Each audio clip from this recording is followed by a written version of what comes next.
escolhas confirmam ou comprometem nossos valores. Opa. Não é? Tem hora que realmente, né, a escolha a gente tem que ver, vai comprometer ou, né, como é que vai ficar os nossos valores aí? Então vamos ver.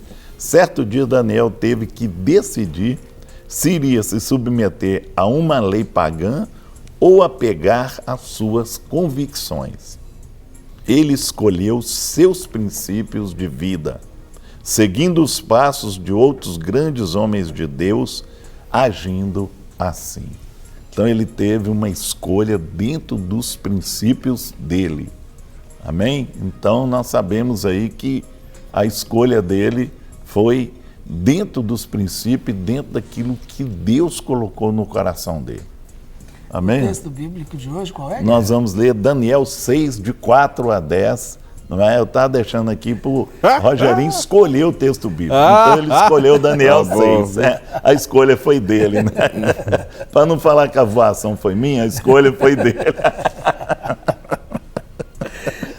Eu me empolguei tanto com a escolha que esqueci até do texto. Mas vamos lá. Daniel 6, de 4 a 10, fala assim: então os presidentes e os sátrapas procuravam ocasião para acusar a Daniel a respeito do reino, mas não puderam achá-la nem culpa alguma, porque ele era fiel e não se achava nele nenhum erro e nem culpa.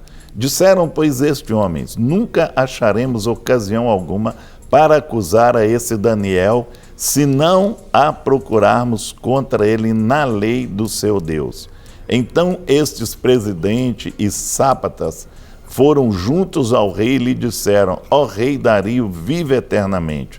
Todos os presidentes do reino, os prefeitos, sátrapas, conselheiros e governadores concordaram em que o rei estabeleça um decreto e faça firme o interdito que todo homem que, por espaço de 30 dias, fizer petição a qualquer Deus ou a qualquer homem, e não a ti, ó rei, seja lançado na cova dos leões. Agora, pois, ó rei, sanciona o interdito e assina a escritura, para que não seja mudada segundo a lei dos medos e dos persas, que não se pode revogar.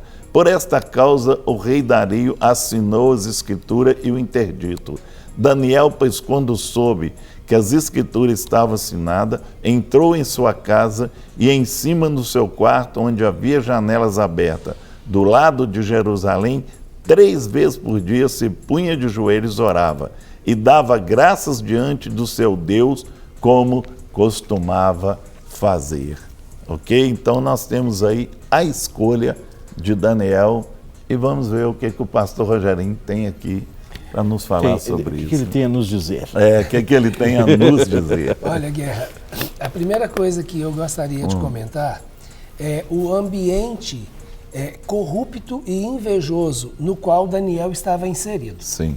Porque o texto ele é muito claro quando diz que os sátrapas, os governadores e todas as pessoas, né, os príncipes, estavam ali tramando contra a vida de Daniel, mas eles sabiam que Daniel era íntegro. Sim. Então, a inveja, né, e a posição de destaque que Daniel tinha alcançado, não apenas diante de Dario, mas também diante de todos os reis que tiveram antes de Dario, porque ele veio, né, numa projeção de reino após reino, muda rei, sai rei, né? Mas ele continuava na corte sempre como uma função muito influente, como um dos primeiros. Então isso realmente atraiu muita atenção para a pessoa de Daniel.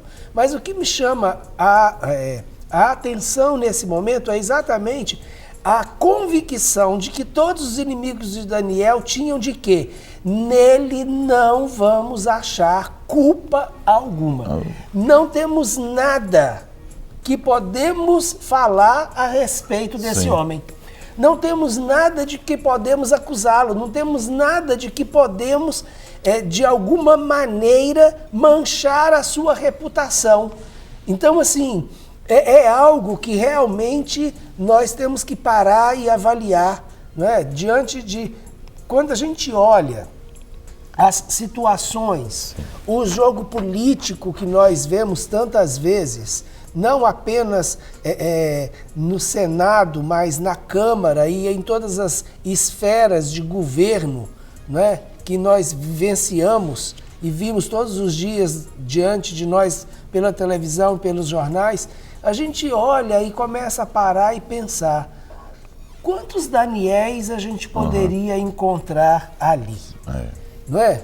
Quantos homens que realmente nós não teríamos nada, ou ninguém teria nada de que o acusar, ou ninguém poderia levantar nenhuma suspeita a respeito deles. Olha, isso nos faz realmente lembrar, né, e trazer um sentimento para o nosso coração de que nós temos orado muito pouco. Sim. Não é? Com certeza. Porque assim como é o sacerdote, assim é o povo, assim é o governo, porque o governo ele vai ser o reflexo daquilo que a igreja é. Então, quando nós paramos para olhar essas situações todas, a gente realmente tem que ficar muito, mas muito entristecidos e mais do que isso, sendo conduzidos a uma situação de tremor diante do Senhor, diante da responsabilidade que o Senhor tem nos dado. Mas Daniel, ele fez a opção. Sim. Né? E eu acho muito interessante o texto, o título, né? Escolhas. Ou elas confirmam, ou elas se opõem aos nossos princípios.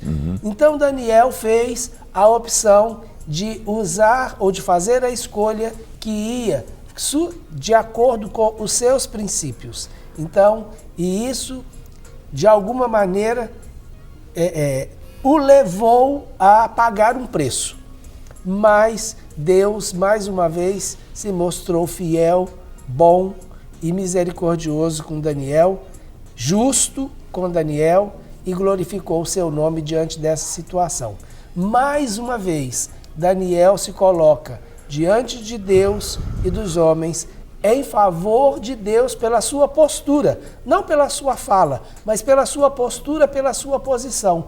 E isso gera a oportunidade de engrandecer o nome de Deus e de trazer a convicção para todos aqueles que estão ao redor que realmente Daniel era um homem justo, como eles já sabiam, mas que o Deus de Daniel é um Deus poderoso. Amém.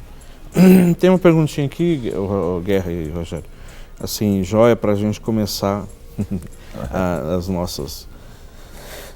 A pergunta assim, DDD 79, lá de Sergipe, diz assim, é certo uma mulher casada andar na igreja todo dia? O programa de vocês é uma benção, eu sou de Sergipe, meu nome é Adriana. Essa é a pergunta. É certo uma mulher casada andar todo dia na igreja? Andar ou ir? Deve ser ir, eu acho, né? Olha, eu acho que eu entendi a pergunta. Se é certo ela está todos os dias da igreja, isso, né? Indo e vindo, indo e vindo. Isso aí. Aí o que nós precisamos fazer é o seguinte, não é se ela está todos os dias na igreja, é o que ela está fazendo indo para o prédio da igreja. Aí é que está o... Não é? Então, o que ela está fazendo, o que ela quer fazer, né, ou pretende fazer, indo todos os dias, estando na igreja ou estando no prédio da igreja. De repente, se ela vai para limpar os bancos, limpar o banheiro, tirar a poeira, passar um pano, não é? Por que não? Talvez Agora, se é alguém que vai, não é, para trazer espírito de contenda, de confusão, ou até mesmo semear discórdia, aí não é o fato, isso ela nem precisa ir todo dia, ela pode ir só no domingo e isso já seria o suficiente. A questão não é o ir, é o que fazer quando vai, não é? Então acho que deu para ter uma ideia, né? Então o que Deus olha é a nossa motivação e aquilo que realmente nós estamos fazendo, né, com o tempo que Ele nos dá e com os dons e as habilidades que Ele tem colocado nas nossas mãos. É verdade. Vamos lá? Olha, nós temos aqui ponderando as opções que estão à sua frente. Não é? Então, é uma primeira colocação aqui de Daniel, é ponderando as opções que estão à sua frente. E aí, pastor Aurélio, como é que fica então, isso? como que nós vamos fazer a melhor escolha? Sim. E avaliar se essa escolha está realmente de acordo com os nossos princípios tem que ou fazer não. as ponderações, né? Fazendo a ponderação. Sim, Né? com O que certeza. está diante de nós? Qual é a verdadeira situação? E isso realmente nós precisamos avaliar. Aliás, é uma das coisas muito interessantes quando nós paramos para olhar essa questão de valores e princípios. Nós precisamos, primeiro, e isso tem muito a ver com aquilo que nós ministramos e aquilo que muitas vezes, na maioria das vezes, nós acabamos tendo que ministrar na vida das pessoas que chegam até nós. É a questão da identidade e a questão dos seus valores. É quem a pessoa é e que valores ela tem, que princípios ela traz junto com ela. Por que que isso é importante e essa avaliação ela é importante no processo de decisão? Porque por mais bem motivado que a pessoa seja, se ela toma uma decisão e que não está de acordo com os seus princípios, ela não leva essa decisão à frente. Ela para no meio do caminho. Então, muitas vezes, nós precisamos ter essa visão de qual é a situação em que a pessoa está, mas também identificar ou ajudar essa pessoa a identificar quais são os seus valores e os seus princípios. Isso mesmo. Eu vou dar um exemplo. Então, olha bem, você tem como princípio e como valor a verdade. E também tem como princípio e valor a amizade. Então, são duas coisas que você preza: verdade e amizade. Agora, se você tiver que omitir a verdade, né? Eu não estou nem dizendo mentir, omitir a verdade para favorecer um amigo, qual será a sua decisão? Então, vai prevalecer a sua decisão de acordo com aquele valor que é mais forte. Se o seu valor mais forte é a preservação da amizade, você omite a verdade. Mas se o seu valor mais forte é a verdade, você corre o risco de perder o amigo. Não é? Com certeza. Avaliar a situação como um todo. Isso é importante. Até para saber se haverá ganhos ou perdas. E quais poderão ser essas perdas? Vale a pena perder? Com certeza. É isso mesmo, né? Tem que Tem avaliar, que avaliar a situação. E ver se vale a pena ou não, né? Não então, fazer uma análise, né? Sim. E pesar aquilo, ver qual o lucro que eu vou ter nisso, qual vai valer a pena, qual o retorno que eu vou ter nesse investimento aí, tudo. No ângulo de Deus, né? E aí vem a fé e a confiança também. Isso. Né? Eu acho que a gente vai até abordar isso mais na frente, né? Tem. E tem algumas perguntas. Tem umas perguntinhas também? Tem. Então, tem. Nós vamos avaliar aqui. Nós vamos avaliar aqui. Vamos lá, avaliemos então. A paz do Senhor, eu tenho uma dúvida. Em dezembro farei 40 anos de idade, congrego desde 29 anos. Ainda não casei e tenho vontade de ser mãe. E recentemente me falaram que isso não é como se fosse um espinho na minha carne. Não é? E eu não lembro se a gente já respondeu essa pergunta aqui. O que quer dizer o versículo Deus faz com que o solitário viva em família? Existem pessoas escolhidas e outras não para viverem o que está nos versículos bíblicos? Ela mora aqui em Belo Horizonte. Não, essa pergunta nós não respondemos ainda não. Não. Uma coisa interessante, Rogério, primeiro eu gostaria até de voltar antes da pergunta, quando ela fala a respeito de espinho na carne, não é? Então, Paulo, quando ele fala a respeito desse espinho na carne, é uma situação que Paulo vivia, não é? E que ele não queria viver. E ele, inclusive, fala que por causa desse espinho na carne, ele se sentia esbofeteado por Satanás. Então, essa é a expressão que Paulo usa. Satanás estava esbofeteando ele por causa dessa situação. Então, era algo que realmente o incomodava. Mas, mesmo incomodando, não impediu Paulo de viver o projeto de Deus e o melhor de Deus para a vida dele. Então, mesmo tendo esse espinho na carne, ele teve uma outra revelação de que a graça de Deus o bastava. Então, essa é uma situação que muitas vezes nós precisamos trazer para nós.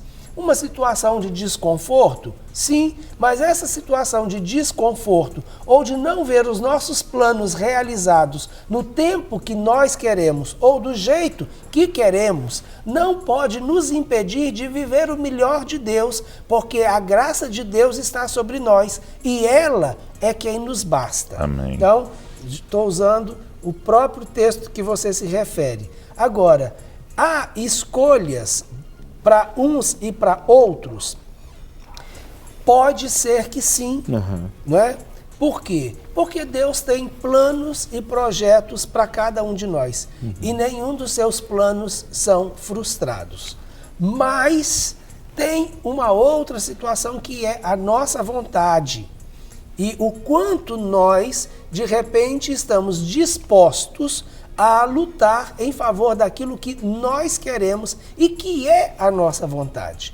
Então, Deus, ele tem filhos prediletos? Não, eu não penso nisso. Deus tem propósitos diferentes.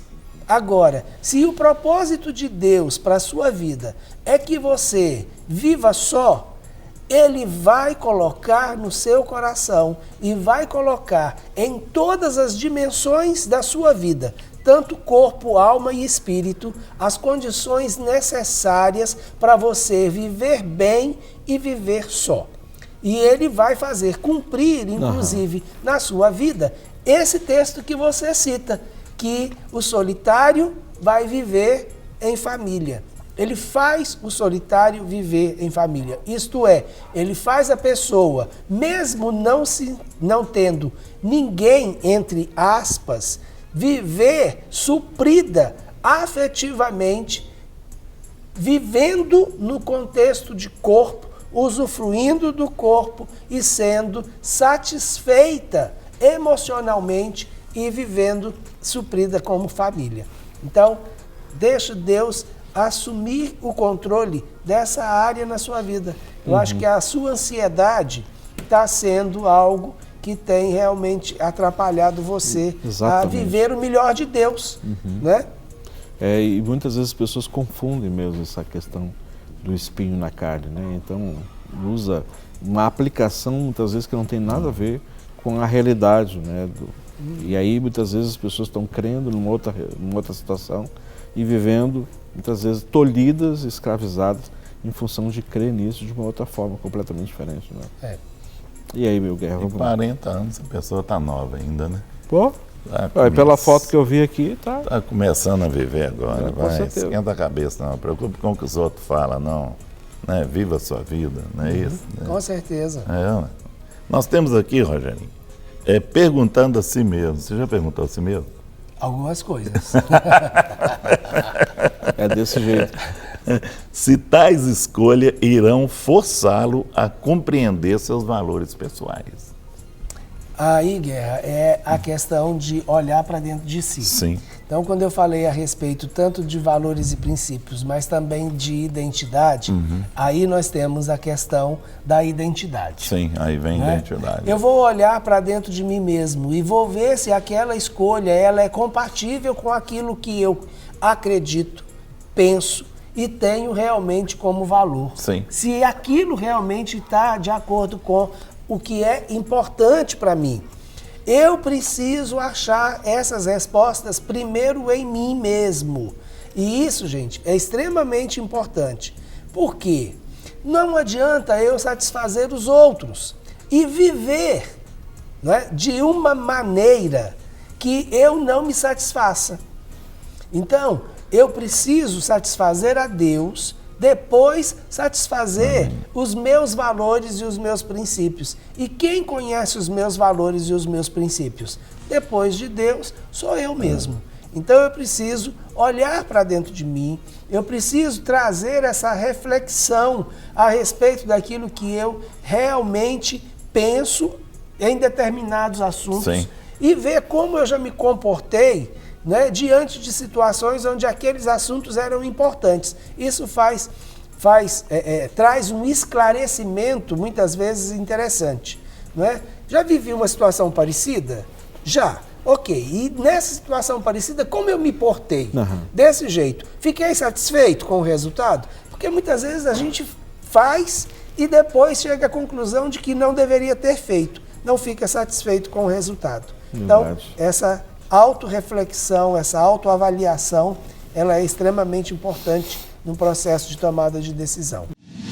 Para receber todas as novidades do canal, inscreva-se e, se curtir o vídeo, clique em gostei. Aproveite para acompanhar a Rede Super nas redes sociais.